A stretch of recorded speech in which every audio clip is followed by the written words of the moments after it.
मान लो कि आपके घर में किसी बच्चे की, लड़के की या लड़की का या मंगल विवाह नहीं हो रहा हो या शादी नहीं हो रही हो, या उस लड़के लड़की के लिए बहुत प्रयास कर लिया आपने और उसकी शादी हो ही नहीं रही। जितने लोग भी कथा सुन रहे हो बहुत ध्यान देना,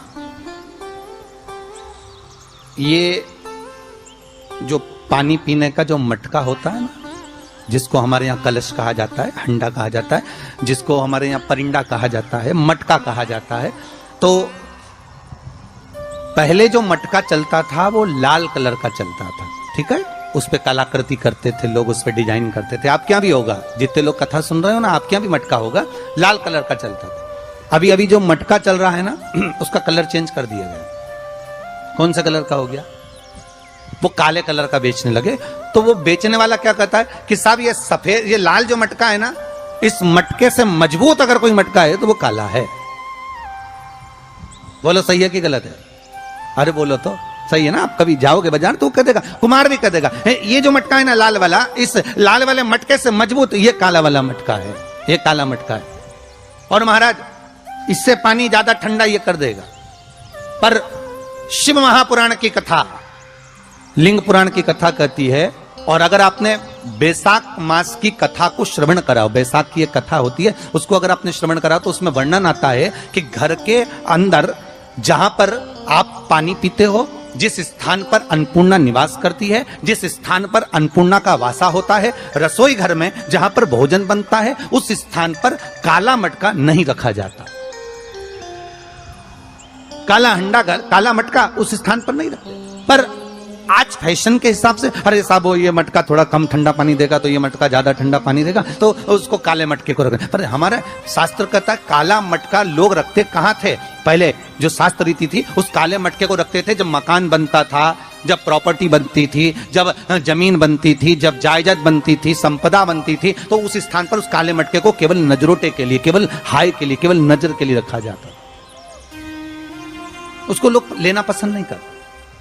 पर आज के व्यक्ति को अगर कह दिया जाए कि ये दो मटके रखे हैं साहब, लाल भी है और काला भी है, तो कौन सा पसंद करेगा? वो काला वाला ही दे दीजिए साहब, ये पानी ज्यादा ठंडा करेगा, उसकी श्रेष्ठता रहेगी। नहीं, शिव पुराण कर रहे हैं, भगवान कुंभ का निर्माण कर रहे हैं, भगवान कलश का निर्माण कर रहे हैं, और भगवान स्वयं ब्रह्मदेव कर रहे हैं कि आप ऐसा निर्माण कर दो जिसमें 33 कोटि देवता स्वतः विराजमान हो जाए। तो भगवान ने उस कलश का निर्माण कर दिया। अब कलश का निर्माण करा तो स्वयं भगवान ब्रह्मदेव बोले, प्रभु इस कलश के अंदर मेरा स्थान कहां है? मेरा स्थान कहां है?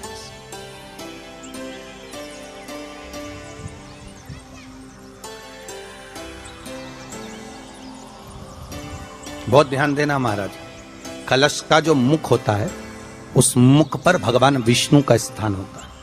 किसका स्थान है? भगवान विष्णु का। थोड़ा सा नीचे आओगे, जहां से कलश का मुख दबा हुआ होता है, वह जगह भगवान स्वयं शिव की होती है। किसकी जगह है? भगवान शंकर की। कलश का अग्रभाग, नीचे का भाग जहां से फैला हुआ होता है, वहां ब्रह्मा का आधिपत्य स्थापित होता है।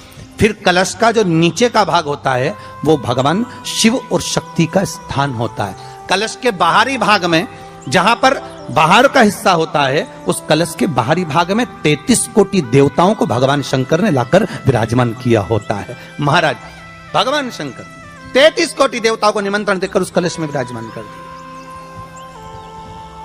कितना सुंदर है महाराज जी। उस आम के पल्लव की महत्वता को जरा जानिएगा, बहुत बहुत ध्यान दीजिएगा। आम के पत्ते देखें आप लोगों ने? अरे बोलो जम के तो बोलो। देखें, उसका प्रयोग कभी आप लोगों ने करा? आम के पत्ते का कभी प्रयोग कर देखिएगा। अभी तो नवरात्रि चल रही है, नवरात्रे में जब 5वां दिन नवरात्रे का रहे, चैत्री नवरात्रे का 5वां दिन रहे, और मान लो कि आपके घर में किसी बच्चे की, लड़के की या लड़की का या मंगल विवाह नहीं हो रहा हो या शादी नहीं हो रही हो, या उस लड़के लड़की के लिए बहुत प्रयास कर लिया आपने और उसकी शादी हो ही नहीं रही, अथक प्रयास आपने कर लिया और उसका मंगल विवाह नहीं हो रहा, तो ये देवी भागवत में स्पष्ट कहा गया, देवी भागवत में वर्णन किया गया है, देवी भागवत में वर्णित किया गया। और देवी भागवत में कहा गया कि आम का जो पत्ते होते हैं, आम का जो पत्ता होता है, आम का जो पल्लव होता है, उस आम के पत्ते पर हल्दी और सिंदूर इन दोनों से स्वस्तिक का निर्माण किया जाए। देवी भागवत का संवाद है, बहुत ध्यान देना महाराज। जिन कन्याओं का विवाह ना हो पंचमी के दिन, नवरात्रे की कोई सी भी पंचमी, मतलब जो पंचमी तिथि पड़ेगी, कोई भी नवरात्र हो, चाहे वो 4 नवरात्र में से, चाहे वो पौष का हो, अश्विन का हो, चैत्र का हो, आषाढ़ का हो, किसी भी नवरात्रि में आप कर सकते हैं। एक पान के पत्ते पर, एक ही पत्ते पर जो 2 स्वस्तिक बनेंगे, एक हल्दी का बनेगा, एक सिंदूर का बनेगा। बस अंतर इतना है, जो हल्दी का स्वस्तिक है उस पर कंकु के चावल अर्थात रौली के चावल, रौली कुंकू के चावल रखना है, और जो सिंदूर का है उस पे हल्दी के चावल रखना है। इतना रखकर जिस लड़का लड़की का विवाह नहीं होता उसकी हथेली पर रखकर उसका नाम और गोत्र बोलकर महाराज उसको ले जाकर नीम के पेड़ के नीचे उसको रख दिया जाता है। मात्र 3.5 या 4 महीने ऐसे रहते हैं जिसके अंदर उस लड़का लड़की का विवाह पक्का हो जाता है। जिसका विवाह नहीं होता केवल उसी के लिए, जिसका मंगल विवाह ना हो रहा। आम के पल्लव में शिव का वर प्रदान है, आम के पल्लव में शंकर का आशीर्वाद, आम के पल्लव में शिव का आशीर्वाद।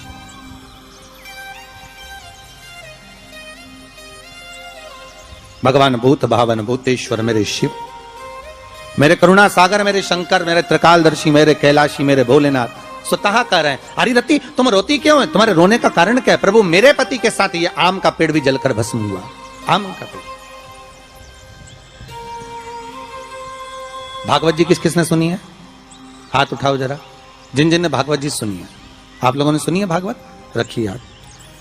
अगर आप लोगों ने भागवत सुनी होगी तो उसमें वर्णन आता है, तक्षक नाग डसने के लिए जब जा रहा था तब ब्राह्मण देवता जो जहर उतारना जानते थे उनको लेकर राजा परीक्षित के पुत्रों ने अपने दूतों को भेजा था लाने के लिए कि एक ब्राह्मण ऐसे हैं कि वो तक्षक नाग का जहर उतार सकते हैं, वो तक्षक नाग के जहर को समाप्त कर सकते हैं, तो आप उनको लेकर आओ।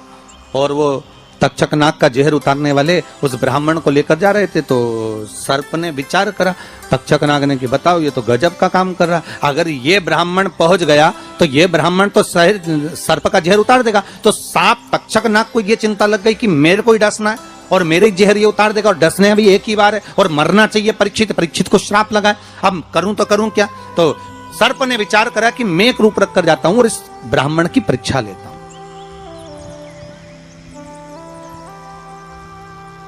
सर्प रूप रख कर गया। भागवत आप लोगों ने श्रवण करी होगी। तो जब तक्षक रूप रख कर गया और उस ब्राह्मण के पास में जाकर पूछा कि ब्राह्मण देवता ये बताओ कि आप कहां जा रहे हो? तो ब्राह्मण बोला आपको नहीं मालूम, राजा परीक्षित को सांप डसने वाला है तक्षक नाग और मैं जहर उतारना जानता हूं। अच्छा आप जहर उतार दोगे? हाँ। तो किस लिए जा रहे हो? जहर उतारने के लिए। तो जहर उतारने क्यों जा रहे हो? तो कहा राजा है राजा, जब राजा का जहर उतारेंगे तो मुद्रा भी कितनी मिलेगी आपको मालूम नहीं है क्या?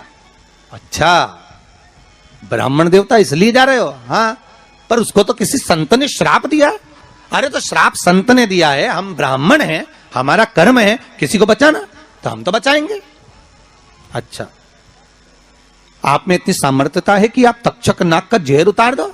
अरे तक्षक नाग आकर अगर मेरे सामने खड़ा हो जाए और किसी को डस ले तो यह पक्का है कि मैं जहर उतार सकता हूं। अच्छा तो इतने में तक्षक नाग सामने बिल्कुल प्रकट हो गया और तक्षक नाग प्रकट होकर बोला बता ब्राह्मण किसको डसूं मैं?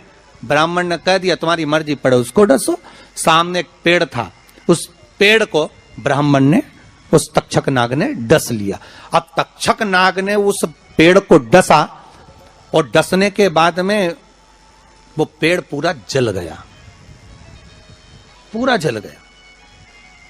अब पेड़ तो जल गया पर ब्राह्मण जो था जिसको परीक्षा देना थी वो ब्राह्मण को यह नहीं मालूम था कि इस पेड़ पर एक संत बैठकर साधना कर रहा था, तपस्या कर रहा था। और जब वो पेड़ जला तो वो संत भी जल गया,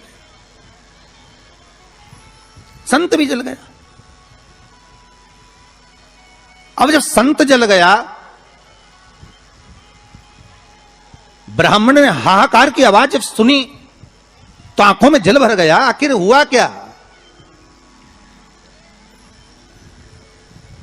ये संत जल कैसे गया? तो कहा इसके जलने का कारण केवल इतना है कि अब आप जीवित करो, इस पेड़ को हरा भरा करो, इस पेड़ को हरा भरा कर दीजिए।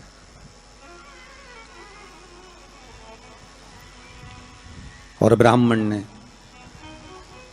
हाथ की अंजलि में जल लिया।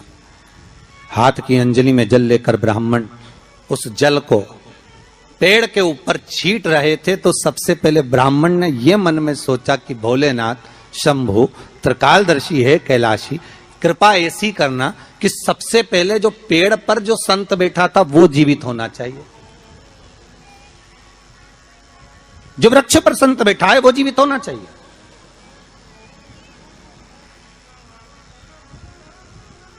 हाथ का जल ब्राह्मण ने जैसे छोड़ा, छोड़ते से ही पेड़ भी हरा भरा हो गया और उसके ऊपर जो संत बैठे थे वो भी जीवित हो गए। जीवित हो गए तो तक्षक नाग को ये लगा कि इसने एक जले हुए पेड़ को जीवित कर दिया, वापिस हरा भरा कर दिया, और इसने ऊपर बैठे हुए संत को वापिस जीवित कर दिया, तो ये पक्का है कि मतलब ये तक्षक नाग का जहर, मतलब मेरा जहर राजा परीक्षित को उतार सकता है। तो तक्षक नाग ने अपनी बात को पलटा और पलट कर कहा, महाराज जी हाथ जोड़कर निवेदन करता हूं, जितना राजा परीक्षित के पुत्र आपको धन देंगे उससे 1000 गुना धन मैं आपको देता हूं।